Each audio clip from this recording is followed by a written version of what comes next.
Hello दोस्तों, जैसे कि आपको पता है कि पृथ्वी के 70% भाग पर जल हैं और सिर्फ 30% भाग पर स्थल हैं। जैसे कि आप इस मैप में भी देख सकते हैं कि ये जो कॉन्टिनेंट्स हैं ये पृथ्वी के स्थल भाग हैं और उसके अलावा जो ओशंस हैं ये पृथ्वी के जलीय भाग हैं। और जो ये ओशंस हैं इनकी भी अपनी सरफेसेस हैं, मतलब ये कॉन्टिनेंट्स और ओशनिक सरफेसेस आपस में जुड़े हुए हैं। और जो ओशनिक सरफेस है, समुद्री सतह है, उसी के ऊपर पानी भरा हुआ है, जो कि पूरी पृथ्वी के जो क्षेत्रफल है उसका 70% है। तो ये जो जल भरा हुआ है और जल के नीचे की जो सतह है उसका अध्ययन ही ज्योग्राफी में ओशन बॉटम रिलीफ स्ट्रक्चर की स्टडी कही जाती है, या समुद्री सतह का अध्ययन कहा जाता है। और समुद्रों की सतह ही समुद्री नितल है। तो हम इस वीडियो में समुद्री नितल के बारे में या समुद्री सतहों के बारे में अध्ययन करेंगे कि उनका विभाजन कैसे किया जाता है और उनकी क्या क्या खासियत है। तो आइए देखते हैं। आपको पता है, मैं बता चुका हूं अपने पिछले वीडियो में कि समुद्री सतह को हिप्सोमेट्रिक कर्व के द्वारा या उच्चतादर्शी वक्र के द्वारा दिखाया जाता है। तो जब हम समुद्रों पर ध्यान देते हैं तो सबसे पहले हम देखते हैं कि समुद्री जो सतह है उसको 4 पार्ट में डिवाइड किया जाता है। Ocean bottom relief are divided into 4 parts, या ओशनिक सरफेसेस जो हैं उसको 4 पार्ट्स में डिवाइड किया जाता है। कौन कौन से पार्ट हैं आप यहाँ पर देख सकते हैं कि जैसे सबसे ऊपर वाला जो एरिया होता है उसको बोलते हैं कॉन्टिनेंटल शेल्फ। तो सबसे ऊपर वाला का मतलब यह है कि जो सबसे समुद्र के किनारे वाला एरिया होता है, जहां पर लैंड और ओशन आपस में कन्वर्ज होते हैं, मिलते हैं, तो वो जो एरिया होता है उसको बोला जाता है कॉन्टिनेंटल शेल्फ या महाद्वीपीय मग्न तट। फिर जहां शेल्फ खत्म होता है उसके बाद का जो एरिया होता है उसको कॉन्टिनेंटल स्लोप बोला जाता है या महाद्वीपीय ढलान। यहाँ पर क्या होता है कि समुद्र गहरा होना शुरू होते हैं, इसको हम अभी आगे पिक्चर के थ्रू भी देखेंगे। फिर जहां पर ढलान खत्म होता है उसके बाद जो तीसरा एरिया स्टार्ट होता है वो होता है कॉन्टिनेंटल राइज या महाद्वीपीय उत्थान।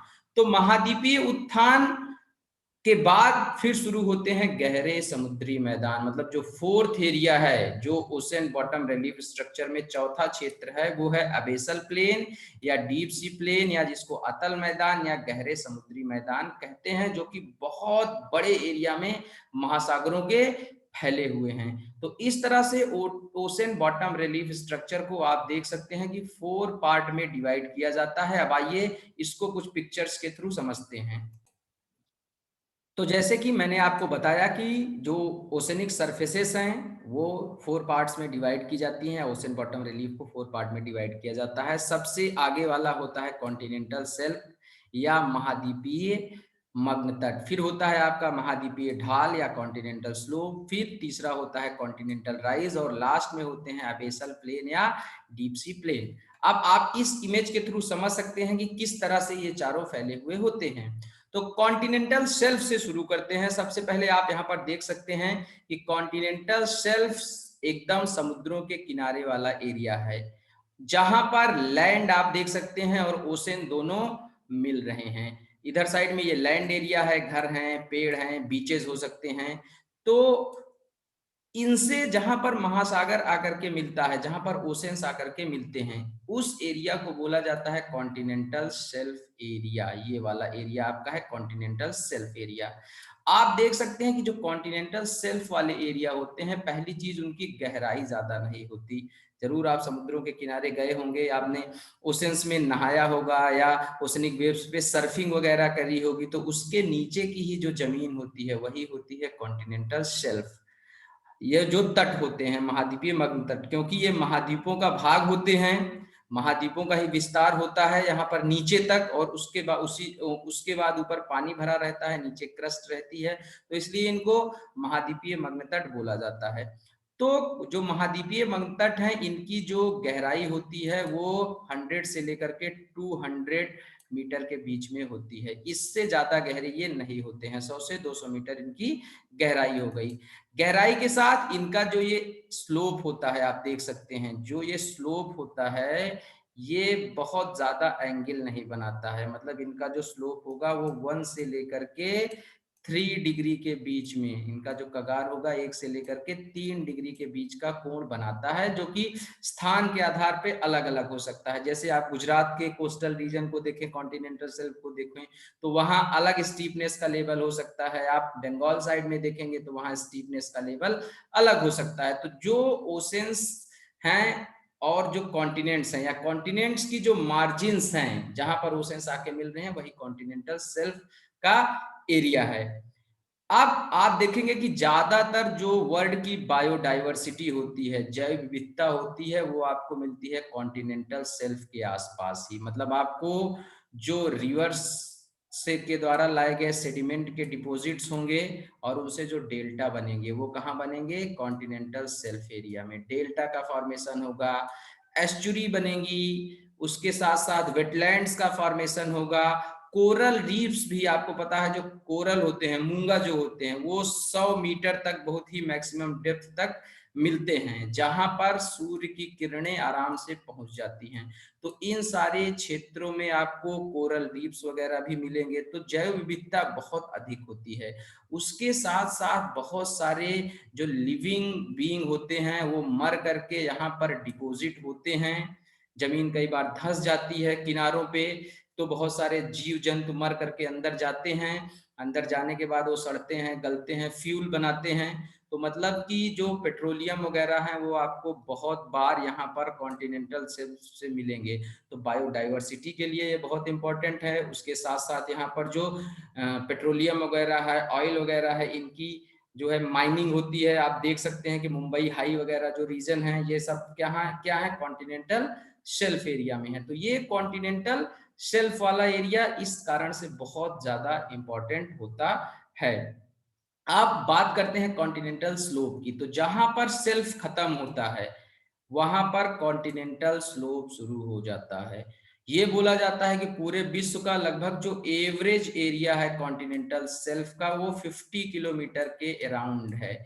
मतलब समुद्रों से लगभग एवरेज आप निकालेंगे तो कॉन्टिनेंटल शेल्फ 50 किलोमीटर तक होता है, यहाँ किनारे से, जहां पर समुद्र मिल रहा है जमीन से, यहां से 50 किलोमीटर तक आपका जो एक्सटेंशन होगा एवरेज। ये हर जगह अलग अलग हो सकता है, मतलब अटलांटिक में अलग हो सकता है, पैसिफिक में अलग हो सकता है, इंडियन ओशन में अलग हो सकता है, लेकिन जो वर्ल्ड का एवरेज है वो 50 किलोमीटर के अराउंड तक इसका एक्सटेंशन यहाँ पर होता है। 50 किलोमीटर इस एक्सटेंशन के बाद फिर जनरली ये स्लोप जो सेल्फ एरिया है ये खत्म हो जाता है। सेल्फ एरिया के बाद स्टार्ट होता है कॉन्टिनेंटल स्लोप वाला एरिया। तो स्लोप को आप यहाँ पर आराम से देख सकते हैं कि स्लोप बहुत ही स्टीप एरिया होता है। तो स्टीप कहने का मतलब है कि ये जो कॉन्टिनेंटल स्लोप होता है वो काफी ढाल वाला एरिया होता है। तो इसके बीच में आप देखेंगे एक एंगल बनता है, जो ये आपकी एक लाइन है, और ये जो स्लोप वाला एरिया है जहां पर सेल्फ खत्म हो रहे हैं और स्लोप के बीच में एक एंगल बनता है।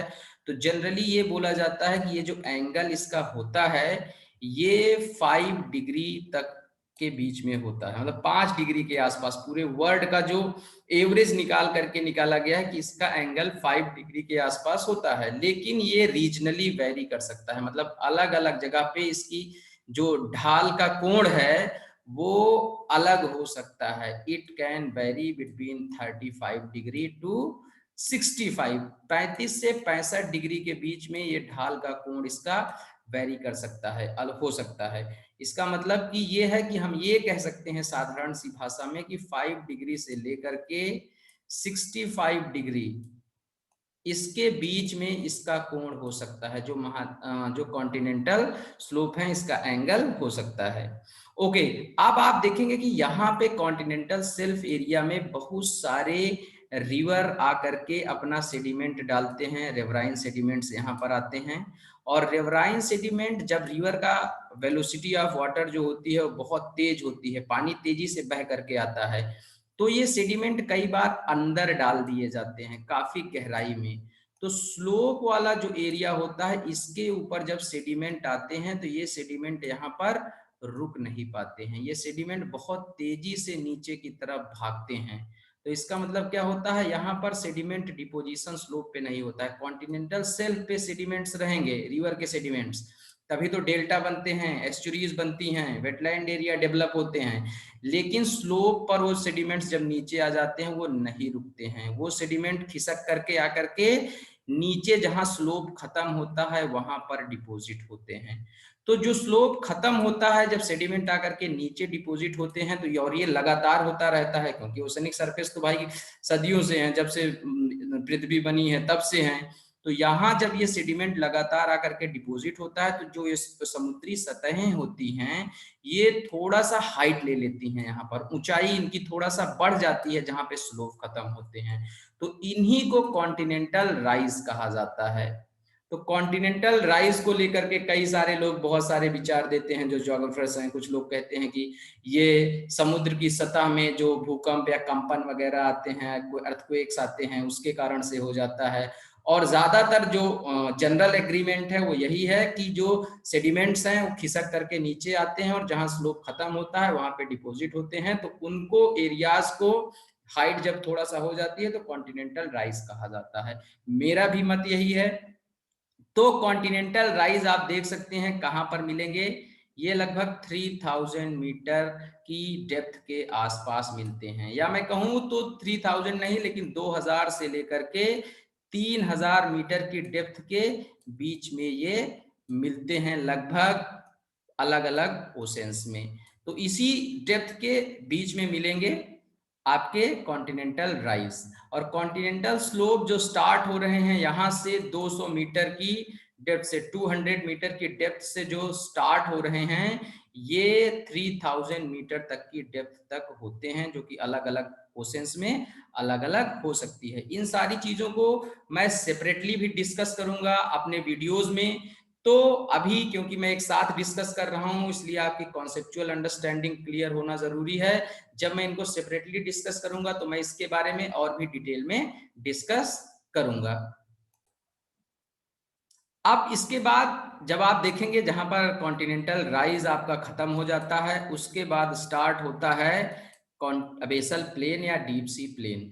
तो अबेसल प्लेन या डीप सी प्लेन फ्लैट एकदम फैले हुए समुद्रों के मैदान हैं। ऊपर पानी भरा हुआ होता है, नीचे पूरा का पूरा ये जो सतह है, निचली सतह जो है समुद्रों की, वहां पर मैदानी टाइप का क्षेत्र होता है जिसको हम अबेसल प्लेन या डीप सी प्लेन कहते हैं। अब ये जनरली तो फ्लैट होता है, पर बीच बीच में कहीं पर सतहें उठी रहती हैं। तो उनके उठने का क्या कारण है? उठने का रीजन ये है कि भाई नीचे ही एस्थेनोस्फियर है, आपको पता है। एस्थेनोस्फियर से मैग्मेटिक मटेरियल लगातार मैग्मा निकल निकल करके कहीं ना कहीं आकर के अपना मटेरियल डिपॉजिट करता रहता है। तो जहां पे मैग्मा अगर कहीं निकल आया, उसने मटेरियल डिपॉजिट किया, तो डिपॉजिट होने के बाद छोटे मोटे हिल्स का या पहाड़ियों का निर्माण हो जाता है। और समुद्र के अंदर जो पहाड़ियां होती हैं उन्हीं को बोलते हैं रिजेस।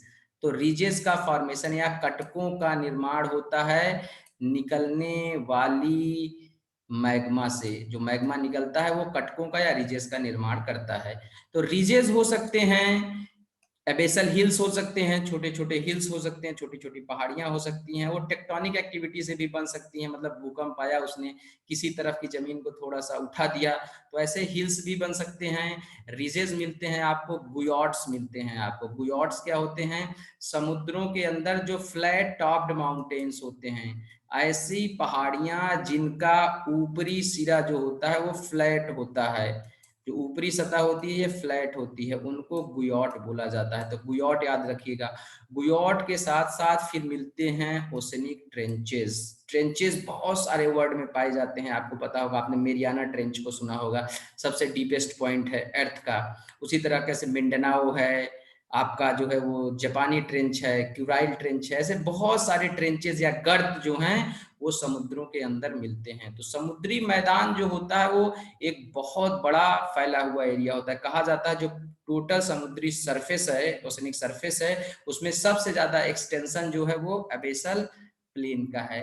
तो एबेसल प्लेन के ऊपर ये सारे मिलते हैं। इसकी जो डेप्थ है वो जनरली वेरी करती है, किससे किसके बीच में? 3000 से 6000 के मीटर के बीच में, 3000 से 6000 मीटर के बीच में इसकी गहराई रहती है। कहीं पे 3000 हो सकती है, कहीं पे 4000 हो सकती है, कहीं पे 5000 या 5000 हो सकती है। So it can vary according to the surface. तो इस तरह से हो सकता है, जैसे जहां पर आपका मेरियाना ट्रेंच है, लगभग 10,000 मीटर के अराउंड वहां पर गहराई है। तो ट्रेंचेस तो काफी गहरे पार्ट होते हैं, आपको पता है। तो इस तरह से ये 4 पार्ट हैं डिवाइड, जिसमें ओशन बॉटम रिलीफ स्ट्रक्चर को किया जाता है। मैंने एक आसान भाषा में आपको समझाने की कोशिश की। अब आइए इसको थोड़ा सा मैप पर देख करके समझ लेते हैं, फिर वीडियो को खत्म करते हैं। यहाँ पर आप देख करके इसको और आसानी से समझ सकते हैं। ये आपका कोस्टल एरिया हो गया, कोस्टल प्लेन, मतलब ये ओशनिक सरफेसेस के आसपास जो आपके कोस्टल रीजन्स रहते हैं उस वो हैं। और कोस्टल रीजन से ही ये ओशनिक सरफेसेस जो नीचे लगी हुई हैं, यहाँ पर ऊपर पानी भरा हुआ है, नीचे जो सतह है, नीचे की जो जमीन है, इसी को कॉन्टिनेंटल शेल्फ बोला जाता है। डिटेल में मैं आपको बता ही चुका हूँ काफी सारी चीजें। और यहाँ पर जहां पर ये शेल्फ और कोस्टल प्लेन मिलते हैं, इसी को बोला जाता है तटीय रेखा या शोर लाइन, जहां पर कोस्टल वेव्स जा करके खूब तेजी से हिट करती हैं। तो ये शोर लाइन चेंज होती रहती है, कभी थोड़ा ऊपर पानी चला गया, कभी थोड़ा नीचे चला आया। तो ये कॉन्टिनेंटल शेल्फ एरिया हो गया। शेल्फ के नीचे ही जहां से गहराई शुरू हो जाती है, मतलब ये गहराई आप यहाँ पर देख सकते हैं जहां से शुरू हो रही है, और यहाँ पर एक स्टीप आप देख सकते हैं एंगल बन रहा है, एक खड़ा ढाल टाइप का आपका बन रहा है, खड़ा कगार। ये कॉन्टिनेंटल स्लोप एरिया हो गया। कॉन्टिनेंटल स्लोप जहां पर खत्म हो रहा है, ये रिवर आकर के जुड़ रही है ना भाई, ये दिख रहे हैं रिवर सेडिमेंट लेकर के आ रही हैं। रिवर ने अगर जमीन को यहाँ पर काट दिया, तो यहाँ पर क्या बन गए, सबमरीन कैनियंस बन गए। पानी के अंदर जो है अंडर वाटर वैलीज बन जाती हैं, या सबमरीन कैनियंस बोलते हैं, वो बन जाते हैं। तो ये सारी रिवर्स क्या करती हैं, अपने सेडिमेंट को लेकर के यहाँ पर आती हैं और डिपॉजिट करती हैं। कई बार, हर बार ऐसा जरूरी नहीं है कि हो, कुछ नदियां लेकर के आती हैं जिनकी वेलोसिटी ज्यादा होती है, या कोस्टल वेव्स जाती हैं इधर, किनारों को हिट करेंगी, जमीन को काट करके लेकर के फिर बहुत तेजी से आएंगी और सेडिमेंट जो भी मटेरियल काट करके लाएंगी नीचे यहाँ पर ला करके डिपॉजिट कर देती हैं। तो जहां पर ये मटेरियल डिपॉजिट होता है, आप देख सकते हैं, यही होता है कॉन्टिनेंटल राइज, महाद्वीपीय उत्थान। और कॉन्टिनेंटल राइज के बाद में शुरू होता है अबेसल प्लेन, गहरे समुद्री मैदान। फिर जहां पर मैं आपको दिखा चुका हूं कि ट्रेंचेस वगैरह, गुयॉट्स वगैरह, हिल्स वगैरह, ये सारी चीजें मिलती हैं। तो इन सारी चीजों को आप अब आराम से, आसानी से समझ गए होंगे। वर्ल्ड के मैप पर जब हम इन सारी चीजों को देखते हैं, तो मैं आपको समझाऊं आसानी से, आप समझ भी सकते हैं कि यहाँ जो यही किनारे किनारे जो एरिया हैं, जहां पर तट हैं, तट से लगे हुए क्षेत्र आपके जो हैं, वही आपके कॉन्टिनेंटल शेल्फ हैं। आप देख सकते हैं ये जो तट से लगे हुए क्षेत्र हैं, ये यही कॉन्टिनेंटल शेल्फ एरिया हैं। और कॉन्टिनेंटल शेल्फ जहां पर गहरे हुए हैं, वो हो गया है आपका कॉन्टिनेंटल स्लोप। तो इसी से लगा होगा कॉन्टिनेंटल स्लोप, और उसके बाद फिर कॉन्टिनेंटल राइज और गहरे समुद्री मैदान। तो जहां पर गहरा नीला नीला कलर आपको इस मैप में दिखेगा, वही हैं गहरे समुद्री मैदान। और इन्हीं गहरे समुद्री मैदानों पे आपके रीजेस मिलते हैं। इसके बारे में आपको पता ही होगा, यहाँ पर अटलांटिक ओशन के बीच में लगातार लगभग एक लंबी रिजेस की श्रृंखला मिलती है, जिसको मिड अटलांटिक या मिड ओशनिक रिजेस बोलते हैं।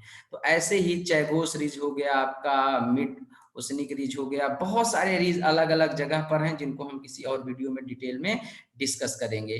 तो इसको देख करके, इस मैप को आप देख सकते हैं, तो आप आराम से समझ जाएंगे कि ये जो एरिया है आर्कटिक ओशन वाला, ये जो आपका ऊपर एरिया है, इसकी कॉन्टिनेंटल शेल्फ जो है, ये इसकी कॉन्टिनेंटल शेल्फ जो है वो सबसे लंबी है, सबसे एक्सटेंडेड है। एक बार एग्जाम में पूछा जा चुका है। लगभग यहाँ पर बहुत बड़े एरिया में ये कॉन्टिनेंटल शेल्फ फैली हुई है, तो इसको याद रखिएगा।